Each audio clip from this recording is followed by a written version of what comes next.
하나님의 말씀은 예레미야서 7장 8절부터 11절까지 말씀입니다. 예레미야서 7장 8절부터 11절까지 말씀을 자막을 통하여서 표신 성경을 통하여 함께 읽겠습니다. 보라, 너희가 무익한 거짓말을 의존하는도다. 너희가 도둑질하며 살인하며 간음하며 거짓 맹세하며 바알에게 분향하며 너희가 알지 못하는 다른 신들을 따르면서 내 이름으로 일컬음을 받는 이 집에 들어와서 내 앞에 서서 말하기를 우리가 구원을 얻었나이다 하느냐. 이는 이 모든 가정한 일을 행하려 함이로다. 내 이름으로 일컫는 받는 이 집이 너희 눈에는 도둑의 소굴로 보이느냐. 보라, 나 곧 내가 그것을 보았노라. 여호와의 말씀이니라. 아멘. 예수님이 우리에게 가르쳐 주신 기도를 보면 기도의 자세, 그러니까 손을 모으고 기도한다, 일어서서 기도한다, 엎드려서 기도한다, 이런 것들을 주로 가르치지도 아니하셨고, 또 기도의 시간, 얼마를 해야 된다, 이런 것도 없고요.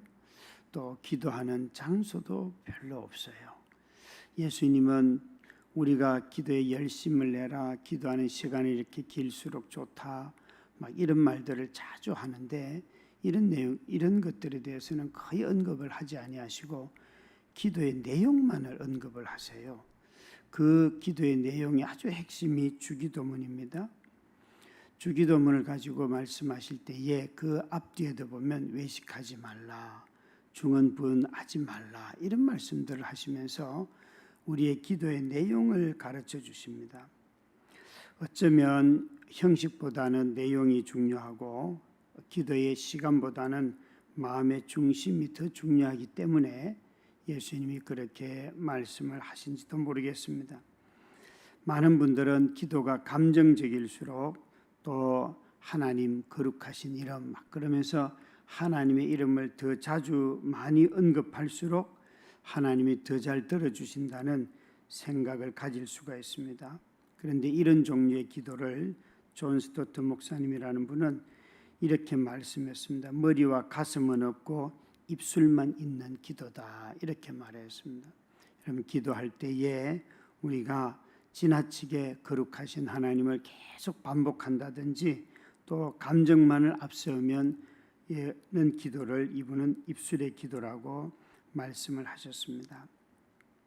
오늘 읽은 본문 말씀도 8절 9절하고 10절과 11절이 너무나 대조적인데 이 8절과 9절은 거짓말과 간음과 살인과 도둑질과 거짓 맹세를 일삼는 사람들이 동시에 10절부터 11절에 보면 하나님의 이름을 부른다, 그렇게 말하고 있어요.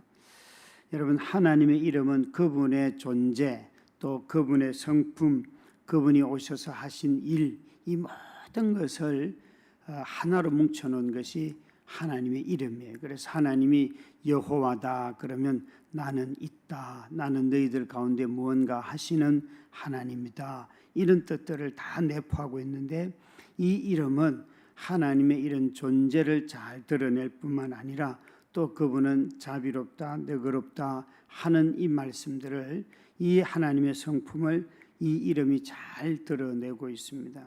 그래서 우리가 하나님의 이름을 부른다 하는 것은 하나님의 존재와 하나님이 누구이신지를 아는 존재에 대한 것과 또 하나님이 우리 가운데 사람과 피조물들을 어떻게 대하시는지를, 그 성품을 알고 그분이 행하신 일들, 홍해에서 바다를 가르시고 자기 백성을 구원하시고 광야에서 자기 백성을 인도하시는 이 하나님의 행하심을 다 포함하는 말이 여호와의 이름이에요. 예수님이 성전에 들어가셔서 하신 일들을 요한복음은 성전 정화 사건이라 이렇게 말씀하세요.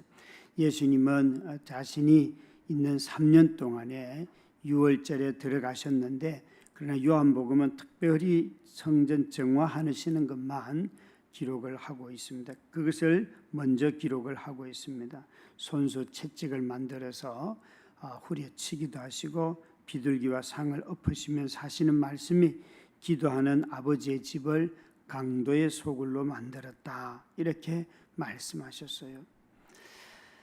이스라엘 사람들은 성전에 남자들의 경우 정해진 나이가 이상이 되면 1년에 꼭 3번은 성전을 방문해야 되는데 멀리서 오면서 짐승이나 그 성전에 드릴 소재물 같은 거 가져오기가 어려우니까 돈을 가지고 와서 성전 안에서 또 성전 바깥에서 물건과 바꾸는 거죠. 환전하는 일들이 굉장히 뛰어났습니다.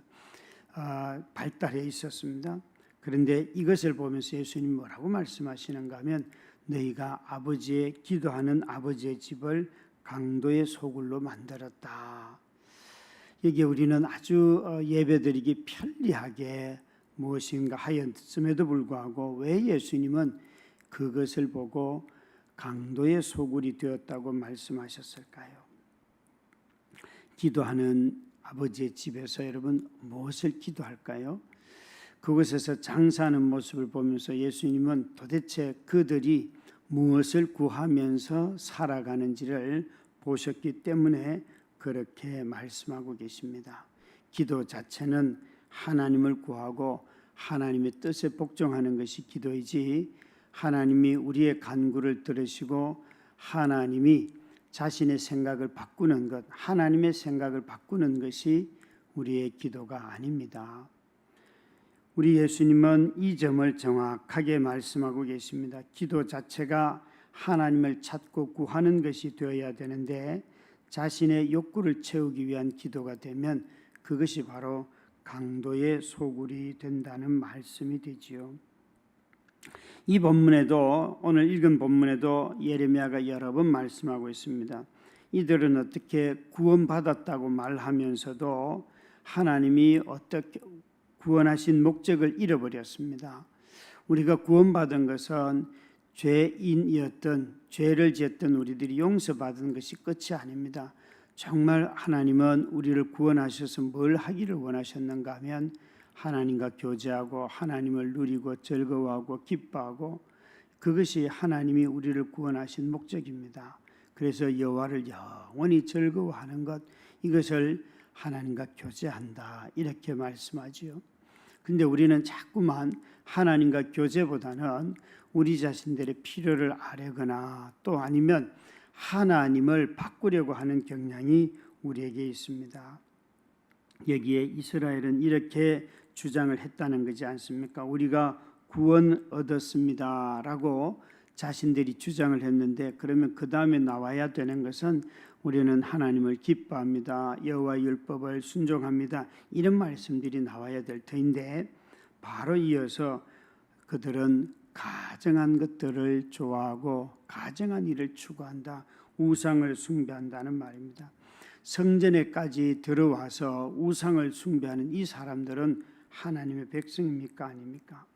구원은 죄로부터 벗어나서 죄로부터 멀어지고 오히려 하나님을 섬기고 하나님과 교제하는데 어떻게 구원을 받을수록 우리 욕망에 더 충실하고 그것을 위하여서 하나님의 이름을 부르면서 기도하는가라고 예레미야는 우리에게 말하고 있습니다.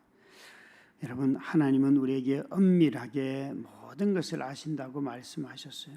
우리가 기도하지 않아도 하나님은 우리의 필요를 아시고 우리의 모든 것을 채워주시는 분이 우리 하나님이세요.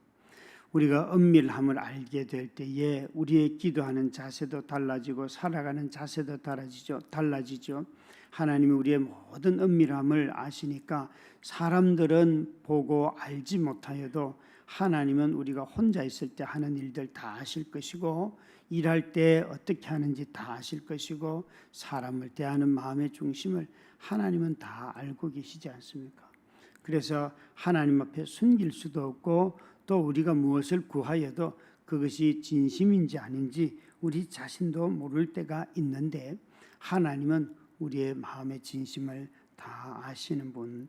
그래서 기도하러 나와서 그분이 이미 다 알고 계시고 우리의 필요를 보고 계시기 때문에 그분에게 정직하게 구하는 것, 이것이 바로 엄밀한 가운데서 드리는 기도입니다.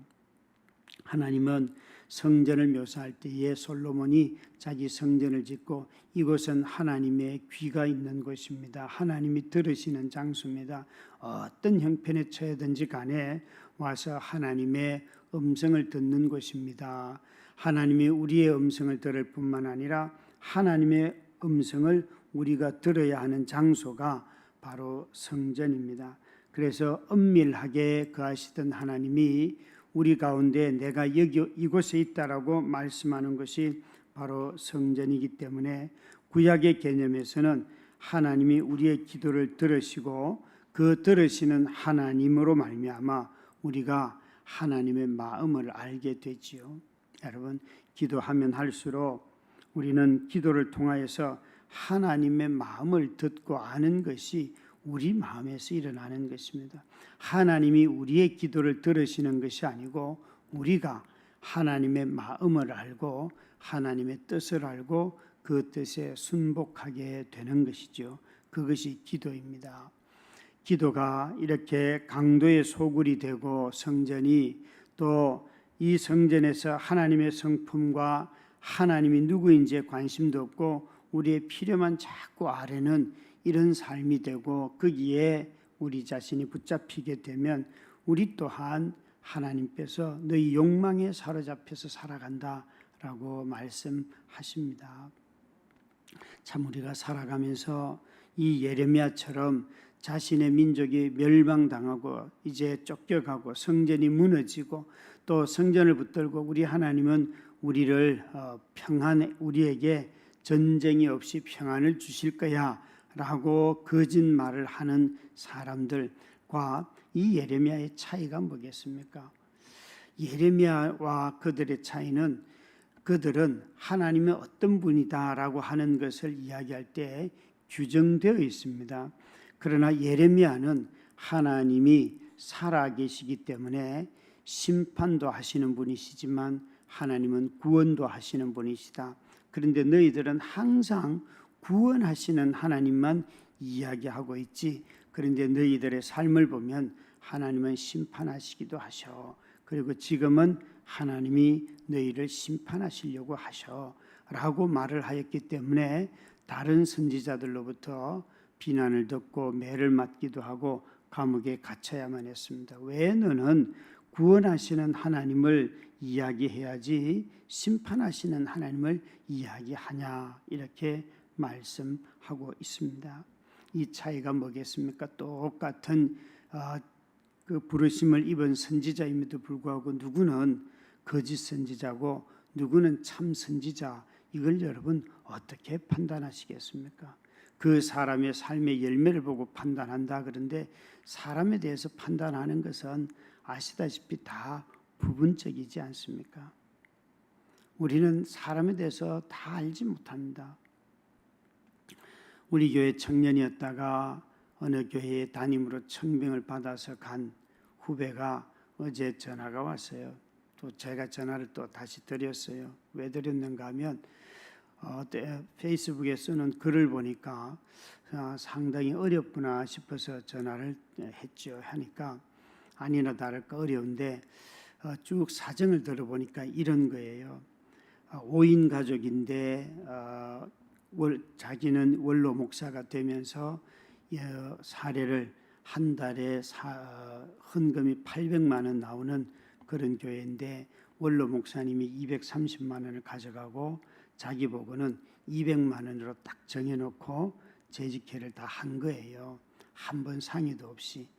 그래서 이제 들어가서 그런가 보다 하고 나를 많이 생각해 주셨다 그래서 들어가서 몇 개월 사역을 해보니까 그게 아니고 이분은 그동안 일하시면서 퇴직금도 한 달에 한 300을 받을 만큼 아주 많은 그런 일들을 했고 또 나름대로 뭐 가진 것들이 좀 있더라는 거예요. 교회에서 계속해서 받아왔던 것들이. 그래서 그 목사님한테 저는 목사님이 교회에서 드리는 퇴직금을 드리지 못했던 죽었다고 그래서 230만 원이 퇴직금을 대신해서 드린 건 줄 알았는데 알고 보니까 퇴직금 따로 있고 교회에서 또 받아간 거 다 따로 있고, 그런데 왜 저하고 상의 한 번도 없이 제 사례는 이렇게 정했습니까? 그랬더니만 그만 굉장히 화를 내고 그러면서 돈 밝힌다고 얘기를 한다는 거예요.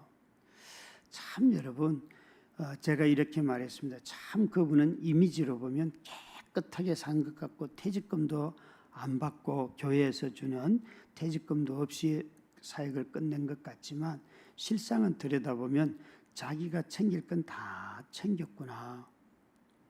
네가 그 속았다는 느낌이 드는 거지. 그랬더니만 예 그러더라고요. 그래서 참 어떻게 할 거냐 한번 기대해 보라 그랬어요. 참 여러분, 이미지로는 다 깨끗한 걸 추구하지만 속에서 그의 삶의 모습은 그렇지 못한 이런 것들이 얼마나 교회를 어렵게 합니까? 사람이 많이 있는 것도 아니에요. 우리는 정말 이런 이중적인 삶이 우리 가운데 내가 깨닫고도 그렇게 하거나 아니 깨닫지 못하고 그렇게 하거나 또 깨닫지 못할 때 누군가가 지적을 하면 그것에 대해서 좀 돌이키고 내가 잘못했습니다 라고 하면 참 좋을 텐데 오히려 그것을 가지고 권면하는 사람을 책망하는 이런 일들이 우리 주변에 참 많이 있단 말이지요. 여러분, 우리 자신들이 자기 마음 보기 어렵습니다. 정말 예레미야처럼 하나님의 음성을 듣고 할 때에 다른 많은 사람들의 이야기가 달랐기 때문에 그는 고난을 당하였는데 우리 모두가 다 살아계신 하나님, 또 살아계셔서 지금도 말씀하시는 그 하나님을 마치 철학적인 하나님으로 또 내가 규정하고 있는 그 하나님으로 가두어 두지 않고 오늘도 그분의 인격을 기억하고 말씀을 들을 수 있는 부드러운 마음을 저와 여러분이 다 갖고 사시기를 주의 이름으로 축원합니다. 함께 합심하여 기도드리겠습니다. 자막을 통하여 함께 기도합니다. 은혜로우신 하나님 아버지, 주님만이 우리를 생명의 길로 인도하여 주시는 분이심을 고백합니다. 하나님께서 우리에게 말씀하시는 것에 귀 기울이며 하나님의 뜻대로 살아가는 오늘 하루가 되게 하옵소서. 이번 토요일에 열리는 꿈마을 영유아부 여름 성경학교 가운데 하나님께서 주시는 은혜가 가득하게 하옵소서. 최승희 목사님과 교사들 가운데 성령의 능력을 부어주시고 다드림 영유아 아이들이 하나님의 사랑을 깊이 경험하는 시간이 되게 하옵소서. 이번 수혜로 사랑하는 이들과 삶의 터전을 이룰 이들 가운데 하나님께서 주시는 위로와 은혜가 가득하길 원합니다. 특히 대통령과 정부가 이재민들과 아픔을 함께하며 수해 복구에 전념할 수 있도록 그들의 마음을 움직여 주옵소서. 예수님의 이름으로 기도드립니다. 아멘.